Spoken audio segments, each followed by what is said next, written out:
एक नदी के किनारे पर जा रहे थे। वहाँ पर सभी लोग मोटे मोटे वस्त्र पहन कर जा रहे थे। तभी गौतम बुद्ध की नजर एक व्यक्ति पर पड़ी जो ठंडे पानी में डुबकी लगा रहा था। गौतम बुद्ध उसे देखते रहे। आदमी पानी में डुबकी लगा रहा था, साथ में उसका शरीर भी कांप रहा था। थोड़ी देर देखने के बाद गौतम बुद्ध उसके पास गए और पूछा कि तुम इतने ठंडे पानी में डुबकी क्यों लगा रहे हो? तब उस आदमी ने कहा कि अभी कुछ समय पहले मैं नदी से नहाकर पूजा करने के लिए जा रहा था, लेकिन मेरे पाँव के नीचे एक मछली आ गई जिसके ऊपर पैर रखने से मैं अपवित्र हो गया हूँ। अब मैं इस पानी में डुबकी लगाकर खुद को पवित्र कर रहा हूँ। गौतम बुद्ध ने कहा कि मछली तो हमेशा से इसी पानी में रहती है।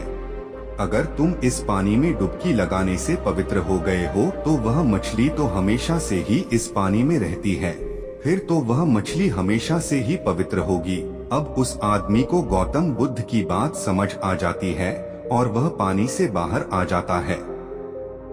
फिर गौतम बुद्ध उस व्यक्ति के वस्त्र उठाकर उसे पहनने के लिए देते हैं और साथ में कहते हैं कि खुद को अंधविश्वास के जाल में मत फंसाओ जब तक कि तुमने उस चीज का खुद अनुभव ना करा हो। फिर गौतम बुद्ध उस आदमी को समझाते हैं कि जो चीजें अपवित्र हैं लोग उसे अपवित्र नहीं मानते, जैसे नशा करना, दुर्व्यवहार करना, दूसरों से घृणा करना। इस बात को तो लोग अपवित्र नहीं मानते, लेकिन कोई जीव जंतु जो हमारे जीवन में इतना ज्यादा महत्व नहीं रखता उसको लोग अपवित्र मानते हैं। फिर वह व्यक्ति गौतम बुद्ध से पूछता है कि अंधविश्वास क्या है। गौतम बुद्ध बताते हैं कि असल में अंधविश्वास हमारे मन के अंदर होता है।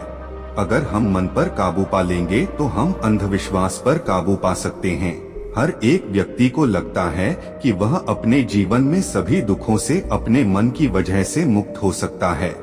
अगर तुम अपने चारों ओर देखोगे तो सभी लोग अपने मन के साथ उलझे हुए हैं, लेकिन यह सच्चाई है नहीं है। जब तक इंसान अपने मन को नहीं समझता तब तक कुछ भी ठीक नहीं हो सकता। फिर वह व्यक्ति गौतम बुद्ध से पूछता है कि मन को कैसे समझा जाता है, तो गौतम बुद्ध कहते हैं कि मन को जागरूकता के द्वारा समझा जा सकता है। जब भी पूरे दिन में तुम्हें याद आए तुम जागरूक होकर देखो कि तुम्हारा मन तुमसे क्या करवा रहा है। तुम्हारा मन बार बार तुम्हें भुलाने का प्रयास करता रहेगा, लेकिन तुम्हें बार बार उस प्रयास को करते रहना है। तुम्हें दिन में बार बार देखना है कि क्या तुम उसी रास्ते पर जा रहे हो जहाँ पर तुम्हारा मन तुम्हें पहुँचाना चाहता है, क्योंकि अपने मन को समझकर मन से मुक्त होने का यही सूत्र है। एक बार की बात है कि गांव में एक लड़के की मृत्यु हो जाती है और उस लड़के की माँ बहुत ज्यादा रो रही होती है। तब उसी समय गांव में कुछ लोग आते हैं और उस स्त्री को कहते हैं कि तुम अपने लड़के के शव को लेकर गौतम बुद्ध के पास जाओ, वह तुम्हारे लड़के को जीवित कर देंगे। यह सुनकर वह स्त्री बहुत खुश होती है और गौतम बुद्ध के पास जाने के लिए तैयार हो जाती है। जिन लोगों ने उस स्त्री को गौतम बुद्ध के पास जाने की सलाह दी थी, असल में वह गौतम बुद्ध को नीचा दिखाना चाहते थे, क्योंकि वह लोग गौतम बुद्ध से नफरत करते थे। लेकिन उस स्त्री को इस बात की बिल्कुल भी जानकारी नहीं थी। उनके कहे अनुसार वह स्त्री गौतम बुद्ध के पास चली जाती है। उस समय वहाँ पर गौतम बुद्ध अपने शिष्यों को उपदेश दे रहे होते हैं। वह स्त्री सीधा गौतम बुद्ध के चरणों में जाकर अपने बच्चे लड़के के मृत शव को रख देती और कहती है कि मेरे बेटे की मृत्यु हो गई है, मुझे मालूम है कि आप इसे जिंदा कर सकते हैं। दुनिया में ऐसा कोई भी काम नहीं है जो आप नहीं कर सकते हैं, आप परम ज्ञानी हैं। गौतम बुद्ध पहले उस स्त्री की बात सुनते रहे और वहां बैठे उनके शिष्य और अन्य लोग भी गौतम बुद्ध के जवाब का इंतजार करते रहे। थोड़ी देर बाद गौतम बुद्ध ने कहा कि ठीक है, मैं तुम्हारे पुत्र को जीवित कर दूंगा। यह सुनकर वहां बैठे सभी लोग हैरान हो जाते हैं कि क्या यह संभव है। फिर गौतम बुद्ध मृतक लड़के की मां को कहते हैं कि अपने पुत्र को अगर तुम जिंदा करना चाहती हो तो तुम्हें मेरा एक काम करना होगा। स्त्री कहती है कि आप बताइए, मैं काम करने के लिए तैयार हूँ। गौतम बुद्ध उसको कहते हैं कि तुम एक मुट्ठी भर गेहूँ लेकर आओ, लेकिन गेहूँ उसी घर से लाना है जिसके घर में कभी भी कोई मृत्यु नहीं हुई है। वह स्त्री गेहूँ लेने के लिए गांव में चली जाती है। पहले घर में जाती है। गेहूं मिल जाता है, लेकिन उस घर में काफी समय पहले बुढ़े आदमी की मृत्यु हो चुकी होती है। ऐसे करते करते हुए काफी घरों में जाती है, लेकिन सभी घरों में कभी ना कभी किसी ना किसी की मृत्यु हुई होती है। अब वह इस तरह समझ जाती है कि ऐसा नहीं हो सकता कि किसी भी घर में मृत्यु ना हुई हो। जिस घर में किसी ने अगर जन्म लिया है तो उसकी मृत्यु भी अवश्य हुई होगी। फिर वह स्त्री भी गौतम बुद्ध के पास चली जाती है और वहां जाकर गौतम बुद्ध के चरणों में जाकर बैठ जाती और कहती है कि आपने कुछ भी नहीं कहा, लेकिन मैं सब समझ गई कि जिसका जन्म हुआ है उसकी मृत्यु भी अवश्य होगी, चाहे वह इंसान सुंदर हो, करूप हो, बूढ़ा हो, जवान हो। अगर उसने जन्म लिया है तो उसकी मृत्यु अवश्य होगी। मुझे इस बात का ज्ञान तो था, लेकिन मैं इस बात को मानने के लिए तैयार नहीं थी। अब मुझे यह बात समझ आ गई है। और फिर वह स्त्री वहाँ से अपने बेटे की लाश को लेकर चली गई। गौतम बुद्ध और अंधविश्वास से छुटकारा पाने की कहानी। एक बार की बात है कि सर्दियों का समय था और गौतम बुद्ध एक नदी के किनारे पर जा रहे थे। वहाँ पर सभी लोग मोटे मोटे वस्त्र पहनकर जा रहे थे। तभी गौतम बुद्ध की नजर एक व्यक्ति पर पड़ी जो ठंडे पानी में डुबकी लगा रहा था।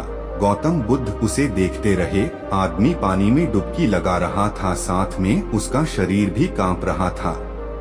थोड़ी देर देखने के बाद गौतम बुद्ध उसके पास गए और पूछा कि तुम इतने ठंडे पानी में डुबकी क्यों लगा रहे हो। तब उस आदमी ने कहा कि अभी कुछ समय पहले मैं नदी से नहाकर पूजा करने के लिए जा रहा था, लेकिन मेरे पाँव के नीचे एक मछली आ गई जिसके ऊपर पैर रखने से मैं अपवित्र हो गया हूँ। अब मैं इस पानी में डुबकी लगाकर खुद को पवित्र कर रहा हूँ। गौतम बुद्ध ने कहा कि मछली तो हमेशा से इसी पानी में रहती है। अगर तुम इस पानी में डुबकी लगाने से पवित्र हो गए हो तो वह मछली तो हमेशा से ही इस पानी में रहती है, फिर तो वह मछली हमेशा से ही पवित्र होगी। अब उस आदमी को गौतम बुद्ध की बात समझ आ जाती है और वह पानी से बाहर आ जाता है।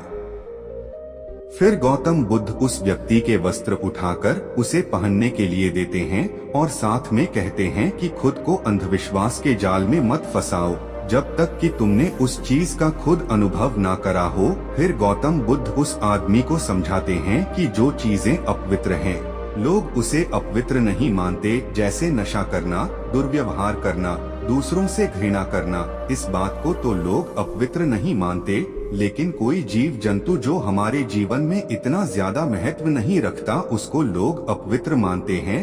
फिर वह व्यक्ति गौतम बुद्ध से पूछता है कि अंधविश्वास क्या है। गौतम बुद्ध बताते हैं कि असल में अंधविश्वास हमारे मन के अंदर होता है। अगर हम मन पर काबू पा लेंगे तो हम अंधविश्वास पर काबू पा सकते हैं। हर एक व्यक्ति को लगता है कि वह अपने जीवन में सभी दुखों से अपने मन की वजह से मुक्त हो सकता है। अगर तुम अपने चारों ओर देखोगे तो सभी लोग अपने मन के साथ उलझे हुए हैं, लेकिन यह सच्चाई है नहीं है। जब तक इंसान अपने मन को नहीं समझता तब तक कुछ भी ठीक नहीं हो सकता। फिर वह व्यक्ति गौतम बुद्ध से पूछता है कि मन को कैसे समझा जाता है, तो गौतम बुद्ध कहते हैं कि मन को जागरूकता के द्वारा समझा जा सकता है। जब भी पूरे दिन में तुम्हें याद आए, तुम जागरूक होकर देखो कि तुम्हारा मन तुमसे क्या करवा रहा है। तुम्हारा मन बार बार तुम्हें भुलाने का प्रयास करता रहेगा, लेकिन तुम्हें बार बार उस प्रयास को करते रहना है। तुम्हें दिन में बार बार देखना है कि क्या तुम उसी रास्ते पर जा रहे हो जहां पर तुम्हारा मन तुम्हें पहुंचाना चाहता है, क्योंकि अपने मन को समझकर मन से मुक्त होने का यही सूत्र है।